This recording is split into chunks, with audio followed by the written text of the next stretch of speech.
Have you asked yourself why we always want more? That job, the phone, the relationship. We wanted it so badly, but immediately we had it. After a week, it felt normal. In fact, when we are unboxing the phone, we are so careful to take it out of the box. But after a week, we are quick to just toss it on the bed. Each and every time we get something new, our brain has a way of resetting our happiness level back to the point where it feels stable. The one who doesn't have a job is praying for a job. The one who has a job is always looking for an increment. The one who had an increment is hoping for more increment. We are almost never satisfied or happy with what we have. When you are dashed $100, the first time you are happy. When you are given another $100 the next time, you feel okay. When you are given $100 the next time, it feels like it was nothing. And so the point is, why did the first $100 feel so good? However, the third, fourth, fifth one felt normal. Today, we are discussing the hedonic adaptation on the toss tank. If you are new to the channel, I will please request that you subscribe, comment, and like this video. You can also share it to people who you feel that they are never satisfied with anything that they have. Let's delve in. We are going to discuss three mechanisms that underline this feeling.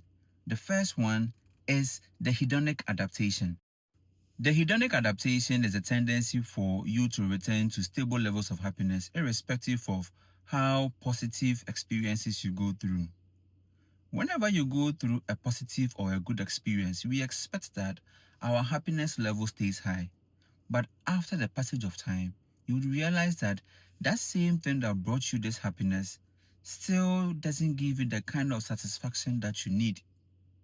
The second mechanism we'll talk about is habituation. In habituation, there is decreased sensitivity to a stimulus after repeated occurrence. When a stimulus comes to us for the first time, it excites us.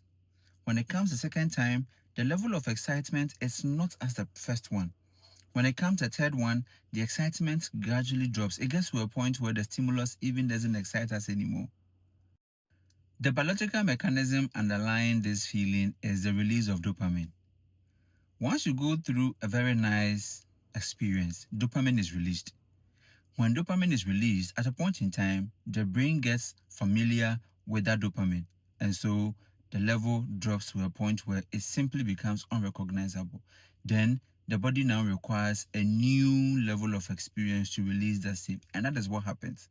So the same thing that brought you happiness at a point in time seems not to give you that same feeling that you had anymore. So our lives is just going through a cycle of wanting things, we get it, we adapt to it, and then we want more. Trust me, once you want more, we will get more. We will adapt to the more, and then we will want more and more and more.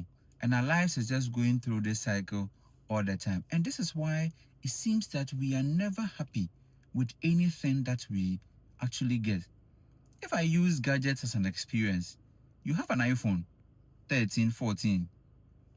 You so want it badly. After you get it, after a few days, weeks, you want to throw it away and get the new version.